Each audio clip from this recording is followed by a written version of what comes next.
Hey everybody, so my name is Missy Kai. I am a rehabilitative mobility coach, therapeutic body worker, somatic sexuality healer, and I'm here today with my mentor, Jumana Sophia. I just finished a 9-month immersion with her called Her Mystery School, which is a program that she created, and I don't have many words to say about the program because they feel insufficient, but it's led us to this point here where I wanted to spend some time asking Jumana about the path of Priestess, the path of female sexuality, and anchoring into that and deeply rooting into a celebrated, reverent tradition of female sexuality, and just ask her a little bit more about her journey. And she has so many amazing insights to share. So I know you guys are going to get a lot out of this. This is really special that she's created this time for us today. So thank you, Jumana. I'll turn it over to you if there's anything you want to share about yourself. Thank you, Missy. Yeah, that was a really sweet introduction. Well, I think I'll just say that, part of what has brought us also to this point of the interview is that I created the school. The school's about to go into its 5th year, and there's just been so much of the school, it's Her Mystery School. So, and for me, the path of Priestess in general, it's about, always bringing people back to their own remembrance, right? Because part of what we're holding in general is what is the integrity of holding deep feminine power or spiritual power or wisdom, what is that? And it's to always be returning people, women in this case, to themselves. So anyway, the point of that is that, so for all these years, there's not been really a sharing of, okay, well then what's my story, or where has the school come from, and kind of on purpose. But what's been coming for the women in the school a lot is an actual need and a question, well, where did this come from, and what has been the journey to get to the point where something that, Her Mystery School does actually feel like lineage, and it is anchored in something ancient. And even the way women are called to it and the way that women keep staying with it, there's an actual lineage here. And I think it's been extremely significant for me, and it's been just what it is, right? There wasn't necessarily an intention, but this is what's true. So that's so beautiful. It's just so pure and authentic, and I felt similarly called to that. And, part of the reason why I really wanted to have this interview, as I was mentioning to you before we got on this call, is that a lot of women, including myself, have really struggled with their sexuality throughout their life. And there's not a lot of great examples of female, true authentic female empowerment. And I feel like that word empowerment just gets thrown out a lot and criticized and manipulated, and none of those things felt real to me. They didn't feel like they really brought me back into myself, like you were saying. And I just felt like your teachings had such a gift for turning ourselves inward and just realizing, oh, the answers are already there. And that's just a fundamentally different way of approaching life. Yeah, and I think for women, and when you understand that sexuality, that is a continuum. We're talking about deep feminine essence when we're talking about that, and what it is to actually be incarnate in our bodies as women, and to understand the full potential and power and vulnerability of that. It's enormous, and we're very orphaned in that way in our overcultures. That's not been held, right? Mm-hmm. And right, I work with men a lot in my sexuality coaching, and so there's this idea that femininity or female expression is weakness. A lot of holding and emotional charge around that idea, I think, on both sides, right? So, or the entire gender spectrum too. So I wanted to contextualize this path of Priestess as it pertains to your story, and just learn a little bit more about how you got started. I've heard you say in the school that you had initiations very early on, and it again wasn't like a conscious decision per se, but you just were led down this path. So maybe you can tell us a little bit about the origins of the school and the origins of your own path. Yeah, okay.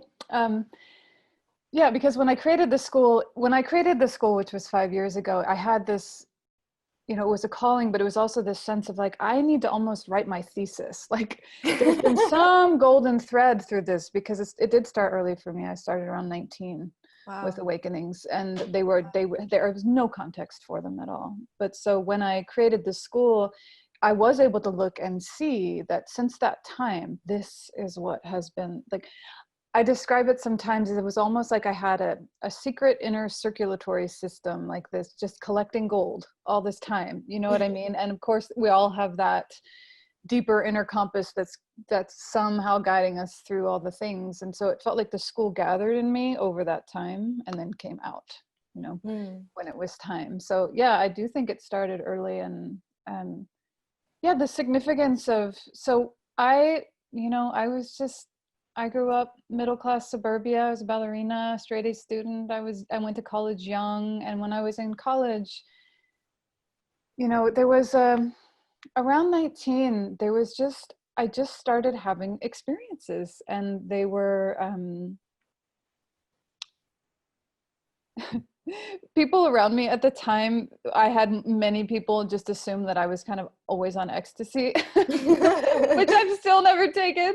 But there was a way that like I was opening, and there wasn't, like I said, there wasn't context. And first of all, what I think is significant for women especially is that sexuality, and it was actually, there was not a not a direct only link with sexuality, but it was very much woven with that, right? Like sexual experiences I would have, or just the experience of opening, you know, I would feel just like I was dissolving into light on my own somewhere, like walking down the railroad tracks or whatever. And so and I was young, right? There was no holding. So it sounds beautiful, right? But it was also, It can be traumatic at the same time, because you know, to deeply open and feel safe in that, the feminine needs to feel contained. And this is a huge principle that I've learned from the school of, you know, without that, if we go into that space of deep opening and surrender and ecstatic bliss without the proper containment, it can be very traumatizing to our bodies, even though there's yeah. beautiful, like, you know, ecstatic experience. And yeah, there's really that duality to it. And that's part of why it is so strong in this school, is because I've spent the past 25 years basically having to build some kind of container around the experiences that I was having. Because although, you know, it's clearly a gift, you know, I feel so, you know, so honored for these experiences, but, and it doesn't end up looking like living in bliss, because we're given these things and then we have to learn to live, you know. Nothing else made sense after that, for one thing. You know, there was everything else. I was touching something that was just true with the capital T. And, you know, I mean, I left then and I went west and I moved on to a Sufi community, and it was just, everything was different after that. But there was, So sorry to interrupt you. Can mhm. you tell me a little bit about why you were drawn towards the Sufi community after you started experiencing these awakenings? Because it was such an experience, like it was for me very much the experience of the beloved. Like I said, there were a lot of openings, you know, with men or with lovers, you know, and they were hard, and they were just so much more than, you know. What's interesting is over time I've learned to be orgasmic and be more in my body, but like my actual experiences of sexual ecstasy were just like just full experiences, right? And Like consuming. yeah, and just like a very altered experience, very very beautiful, very godlike, you know. And that was, so when I mean, I was drawn to the Sufi community. I finished college, and during that time I had connected with a few people. I think Reiki was kind of even new at that time, so like I Was did. college just like a really weird experience while you're going through this? Because it's very structured, you know, it's Yeah, very like do XYZ, you know. yeah, well, And you said you're a good student too, right? So it's like I was a straight A, and I actually graduated Phi Beta Kappa, but I did that kind of almost by the skin of my teeth, and just because I think that's what's wanted to happen. I mean, it was around my second year that things really started opening up for me, and it was weird. But at the time, I was in a scholars program there, and they let me create my own major. So I started creating classes, like I created a class on birth, and I took a class on Carlos Castaneda, and like I was taking classes with, you know, a shamanic anthropologist. So like there was a Wow. way that but yes, I was You really definitely, had like a unique freedom to yeah, kind of create your own curriculum that maybe not many have experienced. That's really yeah, beautiful. that was helpful, and it did enable me to finish it. And but yes, at the same time, you know, so many things just didn't make any sense or have any real life in them for me, and I was not going to find a career, like that was not going to be what was going to happen. So um so when I ended up on the Sufi community, I got a van, and I did a couple trips out west, and then I had a friend a woman who, she was the first woman to introduce me to Reiki. She was like, that was the first experience of actual energy. I remember her putting her hands on my head, and her hands were actually inside my head. And to feel the boundaries dissolve like that. Mm. And I drove out to the Sufi community just to visit, but my van broke down at the bottom of the hill. And I ended up staying, and what I was drawn to there was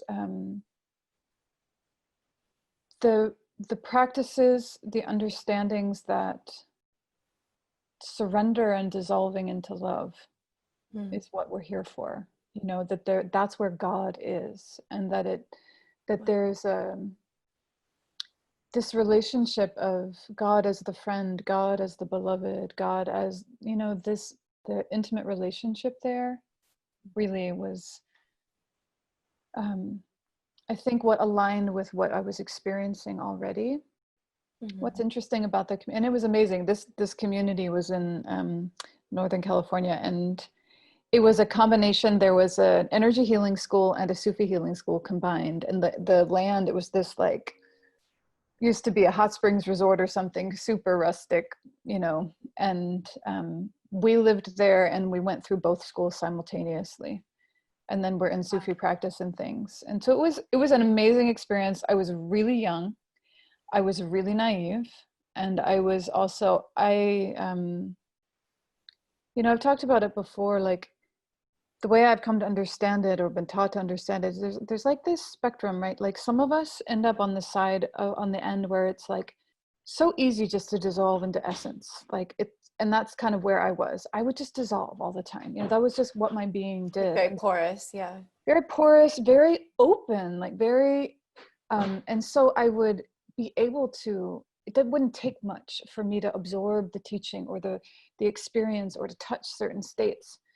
On the other side, right, is the fact that I was really fractured in a lot of ways, and actually being able to hold that, or like cultivating strength of vessel. We talk about it in the school a lot, right? So there were people who would come into the school, into the land, and they'd lived their lives, they'd had their work, they had their sense of who they were in the world, and that gave them a certain, so they weren't like quite blissing out the way that I was, and I wasn't all the time, but they weren't necessarily so easily touching those states, but they were remaining really, there was a strength in them, right? And they were able to hold and kind of integrate what they were I touching. see. So I see. It sounds like when you were having these awakenings and your van brought you to the school, it was your first touch of having some reflection of what your inner experience was in your external world, and it sounds like in that space you're really able to anchor into this sense of bliss and union and connection with your environment, with the earth, with nature. And I hear those themes reflected quite a bit into the school. And could you just tell us a little bit more about that? Is that something that you continue to encounter and experience throughout your, the rest of your life and your journey and your path? Or, like, is that something that's universal to the deep feminine? Or is that something that that helped really anchor you into that experience, and then you kind of built from there? Does that make sense, the question? I think so. Tell me if I answer it right. You can, Okay. It's a long question. I mean, I think there are a couple things in that. I mean, obviously it was an experience specific to me, right? Like, and kind of, but what I've found through the school is that actually, no, it's not really specific to me. That there are aspects of what it is for a female body, for a female being to open to God, and that You know, I think one of the things that the priestess path understands and holds is that it's an incarnate experience, and we're coming from so much tradition and religious vilification, like so many things that are counter to that. So I think what happens for a lot of women, including definitely myself, is that we're made to have this direct connection. We are actually made to incarnate, you know, to in our whole bodies and our whole beings actually experience union. Right? And we end up touching it in these ways that are out of context because there's no context anymore. So like here I am, I'm like 19 at college, and this is more like natural law. This is how it works. And so for whatever reason, these things started opening in me, and I don't think that's uncommon for women, you know, to have these what I would call priestess awakenings, or awakenings to their fuller capacity, their sacred capacity, that have zero context. And so, you know, I think that both, you know, I had an intensity to me, so I just like, you know, everything just fell away and I just went for it, you know. So it's been 25 years down that, and I don't think that everybody does that. I think that, you know, sometimes those experiences happen and life continues, but they touch something really real for us, and they ignite a yearning. So however we end up living with that yearning, it's there once those experiences have happened. And sometimes it's just a single experience of touching something with a lover, you know, in a sexual union, or it's an experience in nature, or, you know, there's so many ways to experience it. Church even, you know. And that's what I've been able to see with her mystery school, because it's international. There's so many women. I mean, there's every kind of woman in the school, and where the awakenings come is wherever we are.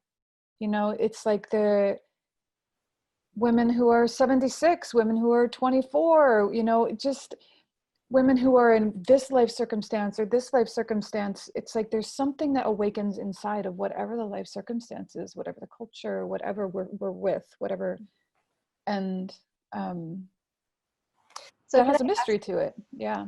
Yeah, it's so beautiful. Could I ask you, you know, for those who may be watching or listening, you know, how can they tell that they're having an awakening? Because there's a lot of different language around what this looks like that can be confusing or have religious context or certain emotional connotations and charges. So for you, what did that feel like, and what might you suggest for others going down this path? Like, how can they tell? It's like, oh, this confusion might actually just be an initiation into my sexual sovereignty and embodiment of what it means to be a woman. Yeah, and might just be a calling. Sometimes I think probably confusion is a good sign that that's what's happening, because right, when these things emerge in us, this is something that comes from inside the body and the remembrance of woman, and it is very much just not represented in our world. You know, it's like what you were saying, where these words like empowerment and this and that get thrown around, but they're all so much of the time being spoken of and understood in the same context as everything else. Like, this is a whole other world we're talking. This is a different, like, that's why I call it the deep feminine. It's the closest thing I could get. It's like, this is something that's deeper, and you can feel it. I mean, so in terms of awakening, you know, it's an intuitive intelligence. It's just that yearning that's there in your body. And I think you're right. There's confusion. It's like this, you know, the sense of, am I crazy? Because there's, again, not a lot of things reflected in our external world that represent strong examples of what this path looks like, or what it could be, or, you know, different stories or mythology even. Everything takes like a very, you know, cis heterocentric male gaze. So yeah, and a very, you know, and you know, when you ask me that question of like, okay, how could someone tell that they're in an awakening? It's like I'm thinking of how, well, you know, when I was younger, there was a certain amount of like, I mean, there was a certain amount of bliss. It wasn't all the time, but that's definitely what it was. It was, and the Sufis call that the fana, right? They have the understanding of the fana and the baka, where the fana is when you just dissolve, right? Baka is actually the movement from that, and that's when you actually have to embody now what you touched. it's actually the harder movement, right? The integration, right? The integration, and like actually then living from that thing, that because we don't end up getting to live in that state, unfortunately, right?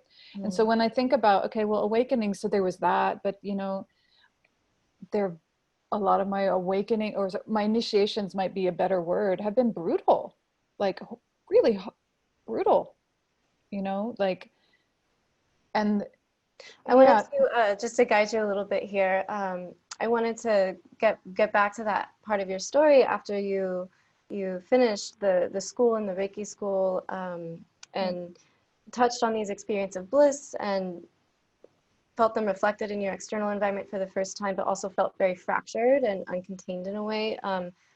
Tell me a little bit about how you went about integrating that and what some of those initiations or challenges were like for you. Mm-hmm. I know it's a deeply personal question, so take your time. Well, I'm thinking, you know, when I moved onto the Sufi community, I would say that was still part of actually like staying really wide open, you know. I would say, so I got pregnant there and I had my son when I was about 23. That is where I started to become strong. He brought strength to me. And so that for sure, right? And just side note, interestingly, like that was also a moment when, you know, when I became a mother and I had a baby and all of this, first of all, so holy, you know, in so many ways. And I couldn't then be part of the practices anymore. Like it was just it was like one of the first moments I think where it was really clear that the woman's journey, you know, and it doesn't mean that only if you have a baby, but that there are specific initiations and understandings of God and of truth that come through the female body and cannot be represented in traditions in a lot of ways, like because they're so intimate, right? So I feel like that, you know, that was just one of the many ways in which it's like I needed what I was getting from the path and I needed what I was getting from the tradition, but I also was walking a woman's walk and they didn't have much to give me there. You know, as a matter of fact, later on that community, I mean, there were major issues in that community having a lot to do with sexuality and with their understanding of, you know, unsurprisingly, right? Point is, what was your question? I think that fades a little bit. Sorry, I'm sorry to interrupt you, because I think it's referencing a point you made earlier about the dynamics of power around female sexuality. And for me, especially, I'll speak to my own journey, because I don't want to speak on behalf of anybody else. For me, in my own journey, embodying my sexuality was a reclaiming of my power. There was no way to separate those two things out, because fundamentally it shifted my relationship to myself, to my body, to the types of interactions I was willing to welcome in, the way that I conducted my business. It was just a much more rooted place, like you said, of knowing a sense of self and like what is okay to let in and not let in. And the embodiment of those boundaries, I think, is something that a lot of women really, really struggle with. So maybe can you speak about a little bit about the dynamics of vulnerability and power and sexuality and how those correlate? And I know it's a big ask, but maybe contextualize it a little bit in the lineage of Priestess. Mm-hmm. You know, I think that, you know, priestesses can be of all kinds. They can be virginal, they can be, you know, they can serve as, you know, historically what we're talking about, how all the different ways. But what I would say is, at least how I hold it and how it's kind of become true in this lineage, is that full residency and full claiming of your sexual force is necessary, whatever you choose to do with it. So that may, you know, that might look like virginal, that might look virginal, like you're not gonna be explicitly sexual with anyone, but that you have that, like for a woman to have that resource and know it as her own and her own resource and know the sacred place of it just as her resource, as her source of power, is, I think, crucial, especially to being able to incarnate, you know, and being able to really fully exactly, to understand what is our power to receive and to magnetize and to, you know, open and surrender? And then what is also our power to discern, to influence, to like where there's a whole dance there that sexuality offers that reflects then into everything. And, you know, we are coming from not just Western culture, we're coming from thousands of years of many cultures commodifying, vilifying, you know, harvesting female sexuality and female Shakti. When you look at, I mean, it's hidden in time, right? The priestess path is not this new age concept. You know, priestess path, many thousands of years before it was gone, before a lot of the priestesshoods were destroyed, they existed, and they existed all over the world. And much of the service there had to do with sexuality and tending sexuality, and specifically being women tending the sacred. So the point of that is that I don't think, and what I think is really humbling, what's consistently humbling for me, and what I think is just a consistent thing to remember, to even humble ourselves, is that we are so orphaned. Like, we are really remembering something, a very interrupted lineage, and it has lineage power. There's ancestresses, there is an ancestral power to it, which is, you know, thank you, right? But we are also, it would be unwise to not just recognize the deficit we've inherited, you know, and not from a victim stance, but from just an awareness place, right? And so when you say like that experience of coming into your sexuality and realizing that, no, this actually like fills you in as a woman, this actually gave you power, like real power that it lives in you, that informs you, that gives you discernment. It's like, well, yes, because what you're talking about is the actual deep feminine current, like that presence, and that came from inside of you. No culture, nobody could have described what that is to you, and people could maybe point, but for the most part, and once you touch that, and we do end up mostly, especially out of the context of the priestess arts and having support to do so, it's like we touch it in sex, we touch it in birth, we touch it in, you know, different moments like that. And then all of a sudden, right, through the senses, through just through even the mundane, yes, through sensuality, you know, through just through following what we know just feels good, and it's simple, you know, but that's a binding, that's an acknowledgement that God is right here, you know. And I think women, I mean, a lot of what her mystery school does, for instance, is like kind of give a language to things that we're already experiencing, right? Like this is just like the end result of me giving, you know, being given a language to express what I was experiencing, and then seeing through so many other women. And what I hear from the school, and just what I hear in general, is that it's just that when we just move it from like what we do, just kind of like what we do, to understanding that there's actual sacred import to that. Like, no, it's not just you doing the dishes and like cleaning up the house because you know it's what needs to be done. And it's like, no, that you are actually tending a sacred space. Like what we do in all these ways is affecting the world, but in both, you know, tangible and invisible ways. And that's what I think is part of the deeper capacity of Priestess. So, you know, there's the piece around sexuality, but there's also the piece around priestesses by their nature live at that place where the seen and the unseen meet. They interweave, and there is a special kind of care and awareness needed to inhabit that place.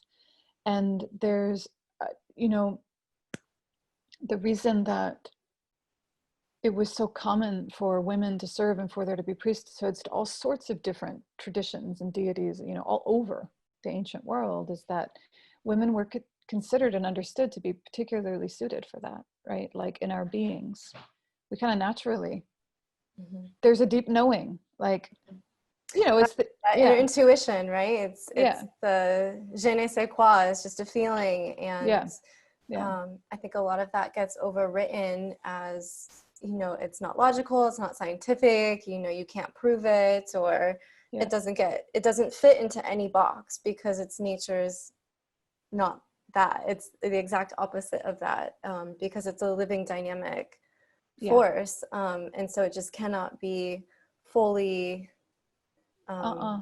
contained or commodified in that sense. And so I No. think maybe that's why so much violence has been wrought upon this powerful force, is because you know, we see perceptions of masculine sexual power being that of like domination, or kind of like a power over, you Yeah. know, there's like a lot of control, a lot of, say, leading, directing, doing this, that, the other thing, you know, my way type of energy. And that's kind of like a suppressive Yeah. kind of energy, whereas the feminine sexual power is very much an uplifting, rising energy, and it's unseen. It's like below the ground. It's deeply rooted. So it's very intangible, and for that reason, so hard to conceptualize the depth of it and the breadth of it, and just to really feel into. And I think that's what was really hard for me at the beginning, is to just completely change my concept of the process of coming to terms with this, because I wanted it to be like I was taking like my old accounting brain and be like, okay, let me do this A, B, C, D, then I'll feel, Yeah. you know, X, Y, and Z, and it'll be better. And so there's just no fixing in this realm. No. It just is, and you're tapping into that deeper current. So so thank you for sharing about that. And I'm curious to hear a little bit more about your journey, like what happened after you Yeah. went to the school. And then it sounded like you just gathered and sifted language from all of these different places of inspiration. So where did your journey take you next? I'm going to cross my fingers and remember that, because I just want to, just that last bit that what you said, I just want to acknowledge how huge that is, because there isn't, the deep feminine is an untamed wild force. And that doesn't mean, you know, that is not reckless. That's just, she won't be tamed and she won't be captured. And that's why her mystery school is called her mystery school, is because, you know, we don't get to name ever what that is, and the living experience. And I think, well, I'll speak for myself. It's like, I'm drawn to that. I must live by that, and I must nourish that in my life. Like, that's when I know I'm alive. That's when I know that the real is present. And it is always a challenge to, like, we don't get to control it. We don't get to control these natural forces that live in us, and nobody else does either. And we don't get to like tidy it up. It doesn't ever tidy up. And I think that's part of what, and that doesn't mean that there isn't underlying natural order, that there aren't things, like, we need to feel settled. Like, there are things we need to feel, you know, held, you know, there's structure, whatever, but it's not at all this, yeah, this is a living force. We are living beings. And that's what I think, yeah, and then it pushes us to consistently initiate beyond what we thought woman was. You know, it's like coming in to say, like, I actually want to know what woman is. You have to say, like, and nobody can tell me what that is. I have to get on the pulse of it and now live it for the rest of my life. And it will look different ways for me and for other people. It's going to be completely different things from one part of my life to another. And to understand that, like, what woman is, you know, yeah, is an untamed, ever unfolding, natural force of nature. Mm-hmm. So anyway, It's I beautiful. just wanted to acknowledge that, because that, I think what you said Yeah. is really important about that. Like, you don't get to control this. Yeah, it's Yeah. really it forces us to take, and this could be for anybody, not necessarily women, but it forces us to take a look at our relationship to the unknown, to take our look Yeah. at our relationship to surrender, to receptivity, to our trust in the benevolence of the universe, and that we have the inner resources within us to meet whatever is in the moment. And like you said, using your sexual current is not just for ecstatic bliss and union, it's also there to resource you in that moment. And for me, that was just such a fundamentally different shift of how I looked at my sexuality, because, you know, I grew up going to Catholic girls' high school where it's very shamed, you know, everything is very, you know, we were taught abstinence-based education, and, you know, women are the original sin, and like everything is our fault. And it was just a very different way of looking at sexuality, and none of that really resonated with me. And in a lot of ways, I'm actually grateful for that experience, because I think it polarized me so much to have my own initiation and journey and start to do this work, which I think is so rare and so needed in the world. So I could probably wax poetic about this for a while, but I want to keep it fun. I know, between the two of us, we could probably go on forever. Okay, but I have my fingers crossed. So the thing about, because that was the original question with some of the women in the school wondering. So I spent time on the Sufi community. I had my son. I left the community. I ended up on Hawaii, living in Hawaii, living in permaculture. Were you trying to leave to have a better life for you and your son, or did it just feel like there was a dissonance between your experience and what you were teaching? There wasn't a dissonance at the time when I left, and at the time I was with his dad, but you know, his dad was 19, I was 23. We were babies, right? So and we did, you know, we didn't stay together obviously, but we were together at that time. No, we were just following, you know, we moved from the community on the West Coast to the, you know, there was an outgrowth of the community on the East Coast, and ended up in Hawaii. Out there was where I found out that the sheikh, it was an Islamic Sufi order, and I found out that the sheikh, who actually lived at the Al-Aqsa Mosque in Jerusalem, and would come to teach, found out that he'd been sleeping with women, and just the whole thing, and so standard. I come from the yoga world. It's like the same thing. So. I mean, it's like I'm less surprised if it doesn't happen than if it does. And you know, that's a whole other topic, because, but what that gave me then was like, it's like and it's brutal. There's a level of soul damage that happens there, or at least soul initiation that happens there, when you have a teacher that takes you to such heights and is with you to touch into the things that are most true for you, and then is out of integrity on that, you know, to understand the difference between the message and the messenger. And also to, I would, you know, I think it's informed a lot of the way that I'm willing to step into any kind of role of as a guide. Is like, I will not take your power. It's like, it's not an option, because I know what that's like. And so and what I see, you know, like I have people around me watching me, you know, people making sure that I stay in integrity, because it's a huge responsibility to take on, to be able to touch someone on the level of the soul like that. And to not, there becomes a necessity. And what I saw with that teacher, and what I think is happening with many others, is that they don't bring in the accountability that they need. And whatever. Okay, we could go into that forever. I'm not going to go into that. But anyway, so I think it's really important though, because you know, a lot of women, especially, who are vulnerable and going through hard times, and, you know, seeking spiritual counsel, are opened in that way. Because, again, vulnerability and power are two sides of the same coin. So it's like, when you're in that vulnerable space, especially in your sexuality, it's not contained, there's no context for it yet, it's so easy to get swept up into that. And it's not about a victim mentality or anything like that, but unfortunately it is easy to get caught up in something like that. And so it can be traumatizing, again, like you said, to touch into that and then have to disentangle yourself, especially from a community from which you thought was your source. But again, like you said, it just keeps coming back to you. It's like there's a loss there, but that loss is also an initiation, and saying, no, it was always with you the entire time. It's just that you were looking for it to be externalized, and this person, you know, presented this image of that. These are the initiations, and for me, they are the initiations of really holding deep feminine power. It's like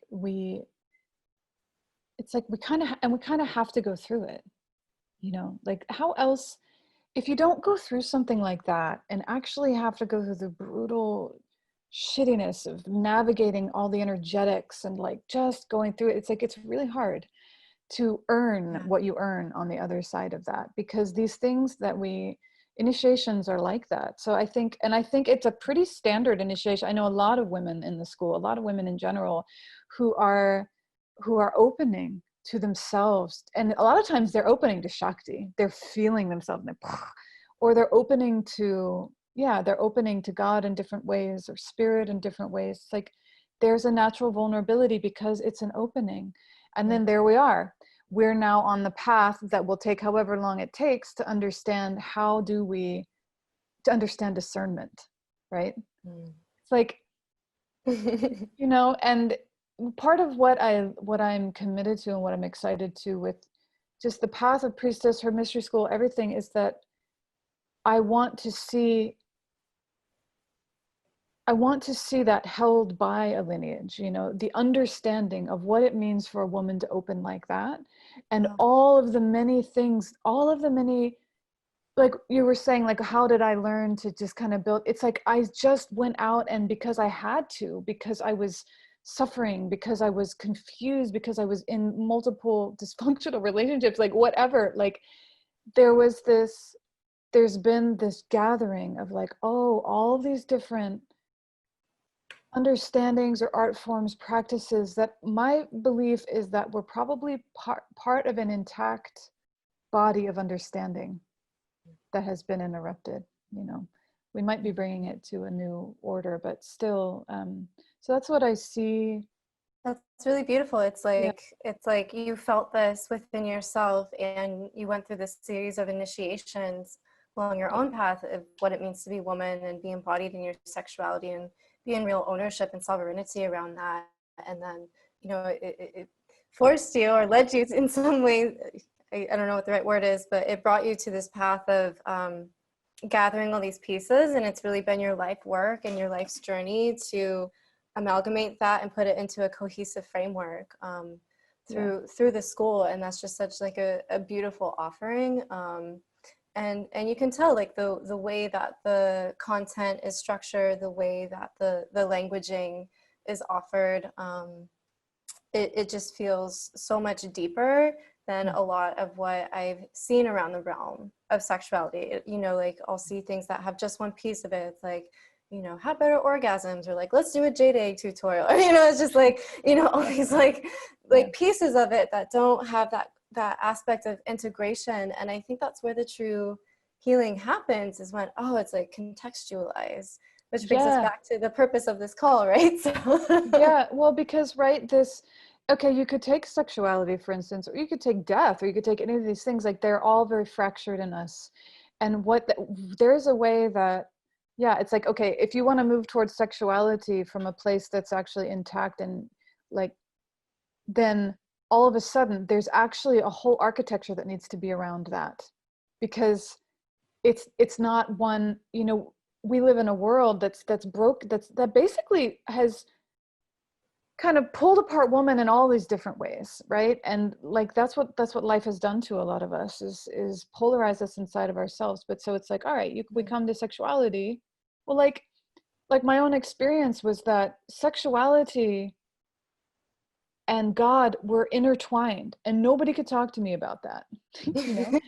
And like, there was and it wasn't like just when I'm having sex, I'm touching God. It's like, no, when the wind comes or whatever, it's not like I'm going into some epic multi-orgasmic state, but it's like, oh no, that's like a lover's touch. This is like, this is part of my nature, is to relate to life as in this, like, a love-making kind of way. And that's where, you know, and that's partly my own personal nature, but I don't think it's uncommon for women at all. And this feeling for me of like, oh, that's what I'll live for. You know, there's so much that I do that I believe in, or that I love, or whatever, but like, what do I really live for? It's like that, whatever that is, you know. And that it's such a grace, you know, and also so untamed, right? It's like we can do what we can to make ourselves available and vessels for it. But anyway, I know we're getting in on time, and okay, but I mean, what happened, I lived on Hawaii for a while. I lived on permaculture communities. I separated from my son's father and lived in Truckee. I trained in body work at that time when I was in Hawaii. And then while I was in Tahoe, I found the water work. And I don't know if any of you know Watsu or water dance or anything, but basically that is ultimately what started. That is where I feel like I was taken into like some real initiations around the deep feminine. Anyway, yeah, because the water dance, water Watsu, it's basically healing work where you're in warm water, and I, as the practitioner, am holding whoever's in front of me and basically opening them, leading them through surrender into opening and complete surrender, and going under the water, and just it's gorgeous. And I started studying that, and then I moved to Harbin Hot Springs, which is the birthplace of it, and I lived there for 4 years and was really but then that was huge. That I would say was the time of priestess initiation for me. I'm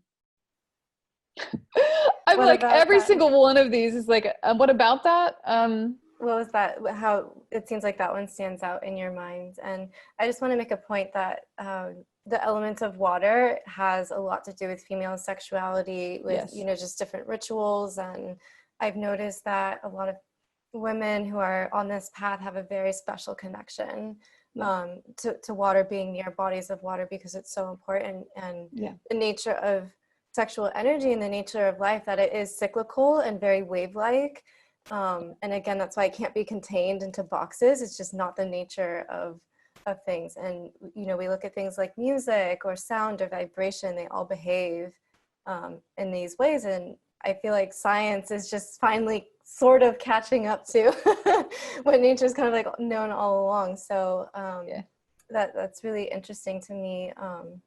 Well, I would say that in the water, in addition to it being, kind of across the board associated with, the goddess and with priestesses, right? Priestesses kept sacred springs and wells like throughout the ancient world, and whatever they were doing there wasn't written down.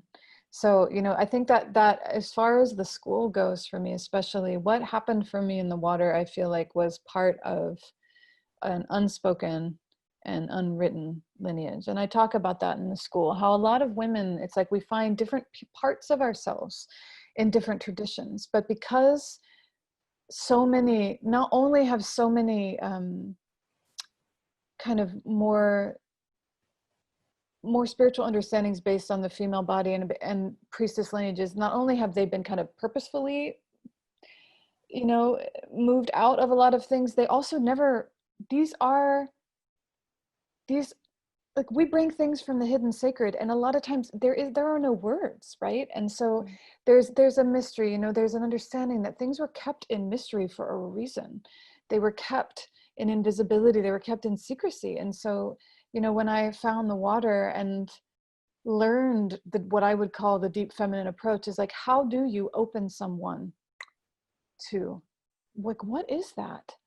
And what does that require in me as someone who would hold the space for that? And, in the water work, the mastery is, can I dissolve and be one enough with the water, yet still here enough so that this person in my arms can feel completely held, completely like sensed and felt, but also completely free, like able to just unfold into their connection to all that is. And it's just, actually, this is the coolest thing. So we're going to close on this temple. We're buying this temple, this house, and excited. And Congratulations. The water, yeah, I know this is a big step for all of us, but there's a healing pool right next door to me. It's the same one that I had. So the water work is going to come back into the school. I'm so excited for you, because that's where it began.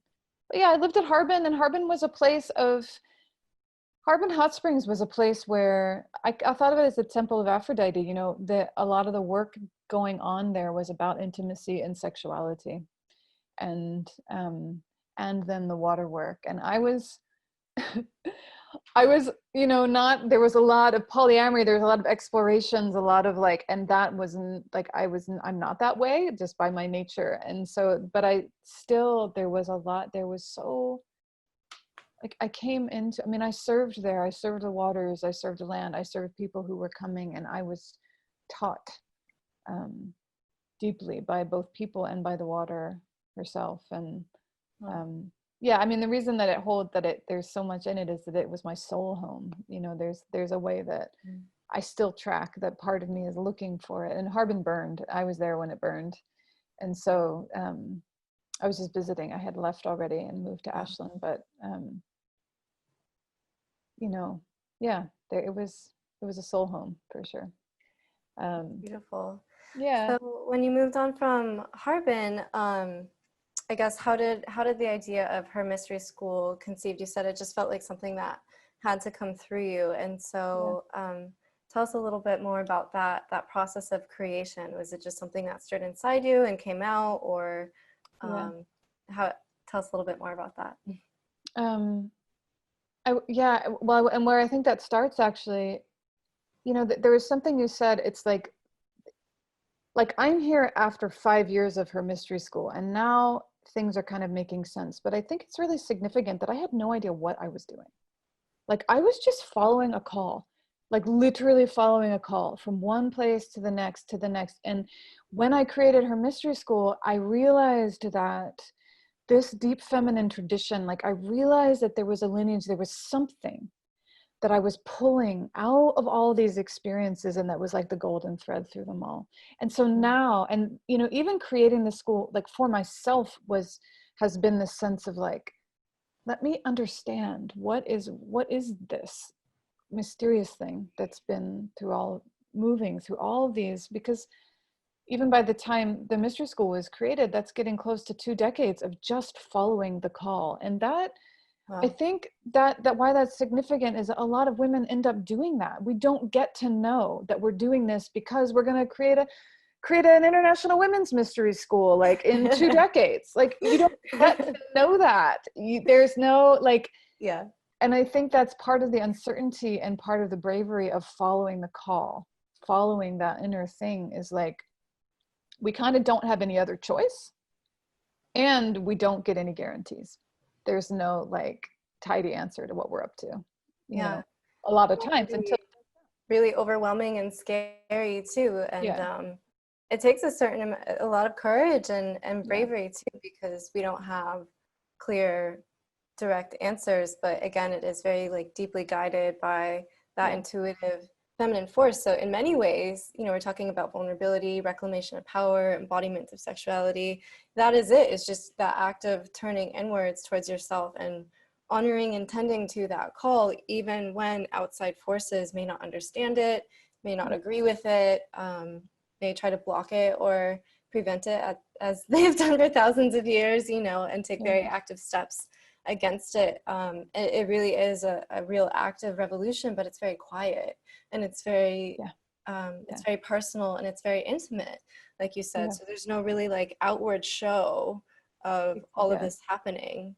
And there's no like, you don't necessarily, I mean, that's part of why I think her mystery school or other places where women are meeting in this deeper way, like finding where can we meet in the substance of things like this, because we do actually, you know, I've watched it happen with myself. I see it happen in this school. It's like just the validation, just to be able to check in and say like, I'm experiencing this, or I'm choosing this, and have other women actually just doing the same thing. You know, there's something, we're very much moving counter to a tide. You know, there's a constant tide moving the other direction. And so but as far as how her mystery school was created, it's like, you know, when I was at Harbin, there was a woman there.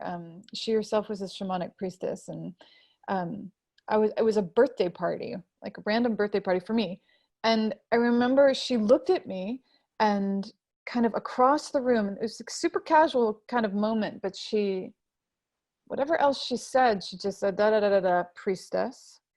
And she's a powerful woman anyway, but I like that for me was the moment, stands out as the moment when it was actually called out for what it was that I had been doing for so long. And that's only what, maybe 12 years ago. So it's like, and I think what I have, there was a recognition in me. And I think that for a lot of women, just the word priestess or talking about tending the river under the river, there are things that like they touch us and we're like, yeah, that, but we don't know quite what that is. And also often, I think I at least was in total resistance to that term because it to me, I was like, what? Like all I had was kind of this new age concept of it, or like I hadn't, so I, for me, and that's, I think, part of why her mystery school has such a deeply ancient rooted,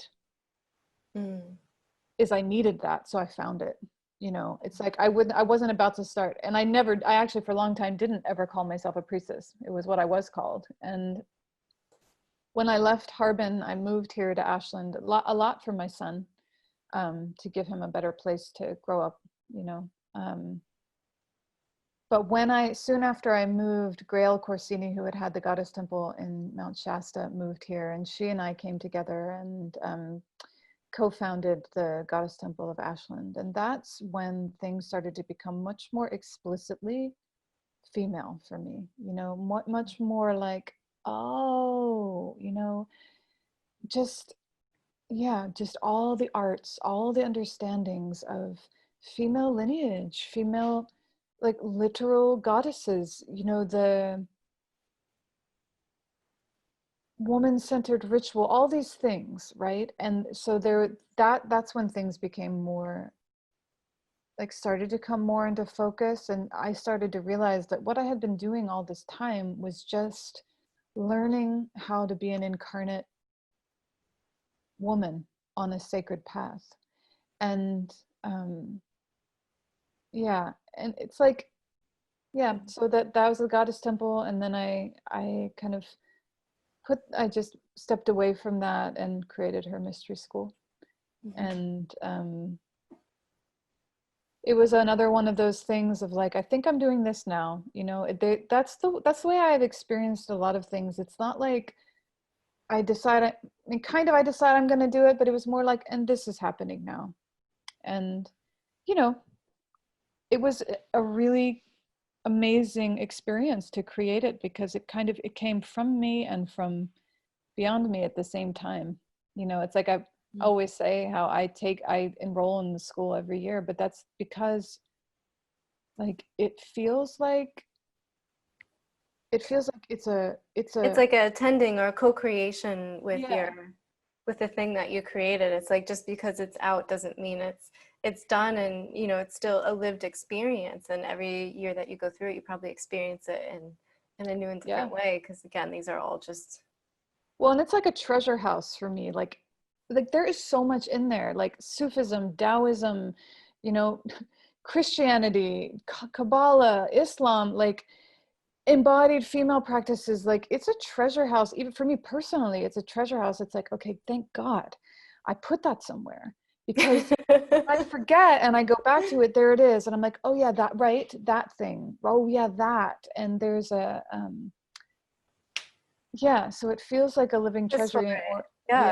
There's like a practice for each thing, and that's totally how I use the content to. It's like, how am I feeling, now that I've gone through it? It's like, how am I feeling today? What do I need? All right, I need homecoming, I need sovereignty, I need my priestess poise, and just remembering my inner alignment with my values and my integrity. I need to just breathe everybody out for a second. It's just I need a dance, I need a move. And so up until that point, I had a very much more rigid approach, I think, to it, but just I think what the school gives so much is permission to create your own and be held in that creation. And that's a lifelong work, and it seems like you've really taken your time. There was no rush with this, and you were just like, okay, now it's ready. And there was a very gentle, compassionate, loving relationship to it as it came out. So it wasn't like pushed or anything. So I think that's really powerful. And again, very contrary to the modern culture of like hustle and you got to make yourself and you got to put yourself out there. And it just like, it just happened because you showed up, but that was enough. It was enough. I mean, it's interesting. Like it's true in the sense that it was just what was happening. There wasn't like but it did, I think, almost kill me coming through me. I mean, you know, Really? after I created the school was when I went on pilgrimage to Greece. And that's when I had, you know, my major collapse. And also just, I mean, that's a whole other topic. Maybe that's part two. That might be part, yeah, it's probably part two, but it's like I would say what characterizes, I would say if I look at like my path, there's a lot of this thing of like doing the thing, you know, like what I was in was oracle, you know, what I was in was like a continual state of opening to let something, like let a lineage live through and be articulated. And I did not know, just like when I was 19 and I had no idea how to be with anything that was happening to me, like I didn't know, even surrounded by, like I live in a community full of women who are in all sorts of ways on different priestess paths, you know, it's one of the gifts of living where I am, but like I didn't actually know how to make that safe for me in a certain way, you know. I didn't it was like lightning at different times, you know. I mean, it was so much energy and I didn't even really understand what was happening. So it's just you know, even just as I'm thinking about it, it's noteworthy to me, this way of like, it's like when I just created the Queen's Command this past year, which I did in a very different way. I did very much more carefully, you know. But it's I wrote it as like it's like feeling like I'm on the crest of the wave, you know. And so I'm like just saying what I see from the crest of this wave, and but we're all riding the wave together, right? And it almost feels like there's a little bit of like, that is what for me has partly defined my own priestess path. It's just, I think that's where my positioning has been, on the crest of a wave, and kind of being the one to kind of like move into it, learn what the thing is, and then give it to the, you know, I'm very much committed to interrupting the pattern of women getting used up by their sacred gifts or blown out, or, you know, because that's been my journey. It's like, I want to see, you know, priestess, like I want to see women moving into their sacred role in safety, actually, and with like a sense of reverence and inside themselves and around themselves. Like there's definitely a big fire in my heart about protecting the priestess and protecting woman in that role, whether or not she's even calling it that, but that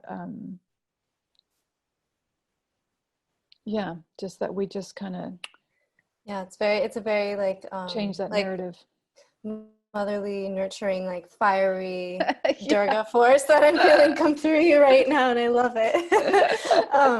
So that leads actually really well into my last question, and I know we said about an hour today, so I want to honor your time as well, and just thank you again for sharing this with me today. And my last question is, you know, for women out there who want to walk this path, and for the men and other non-binary folk out there who want to support them in that, how can they participate in this lineage and the priestess path in a way that's authentic and reverent and honorable? Like what does that look like? And I know it's very intangible, but maybe you could speak to that a bit. No, I think, yeah, it is intangible, but I think there's even just this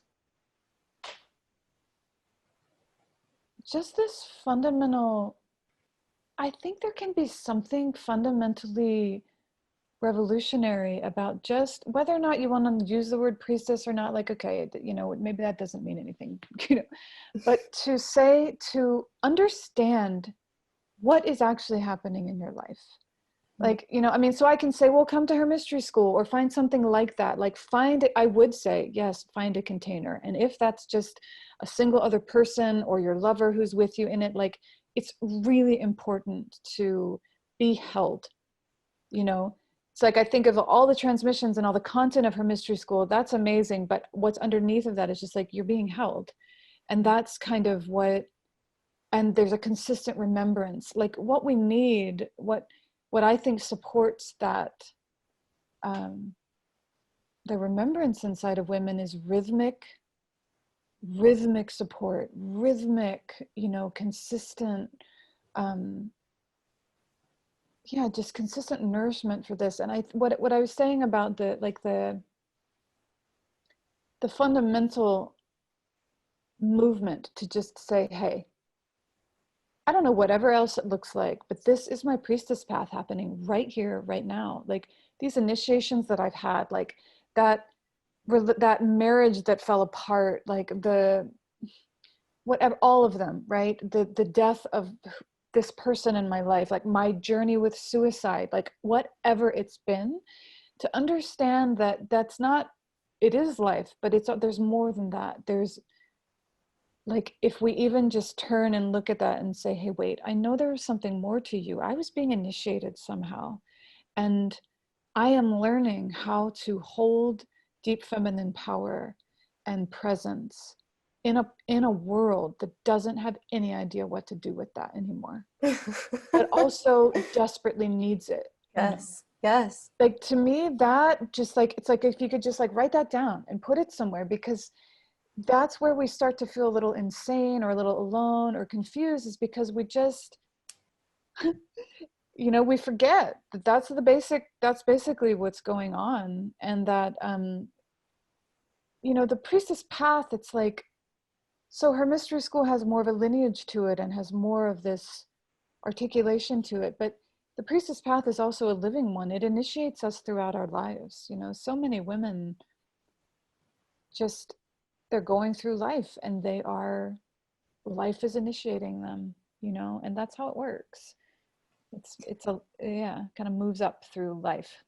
So they can recognize their initiations as callings to step forward onto their path. And I think that is one of the gifts of being woman or female identified, is this innate, oracular, intuitive ability to transmute pain into power, to transmute vulnerability into connection, to soften around those edges in a very edgy world right now. A very edgy world. And you know, to recognize that if we go down and in, you know, I talk a lot about down and in, like there is actually at the root of us, you know, even just carrying a womb, like we do have ancestral power at here for us that we can draw on any moment. And there are forces in creation, like creation itself wants to support the birth givers. Like that is because that's where life comes from. So it's like, when we come into embodiment truly of what woman actually is to recognize that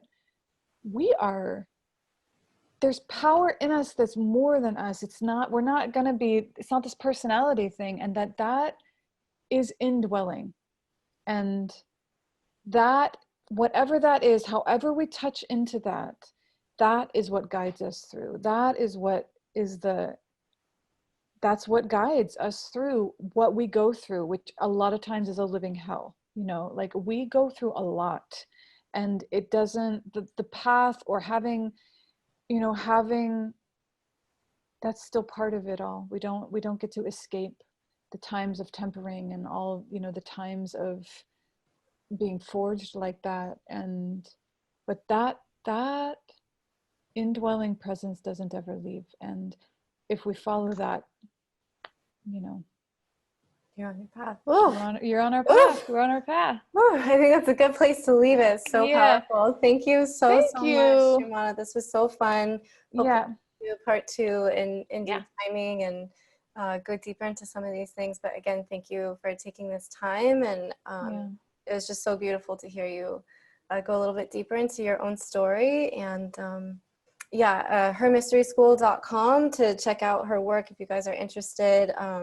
I came to Jumana through her courses on Daily Om, and after listening to her meditations for like 3 years, I finally entered the course, and I'm so glad that I did. So please check out her work. Thank you so much again for your time, and I hope you have an amazing day. Thank you, Missy. Okay, take care. We'll talk soon, okay?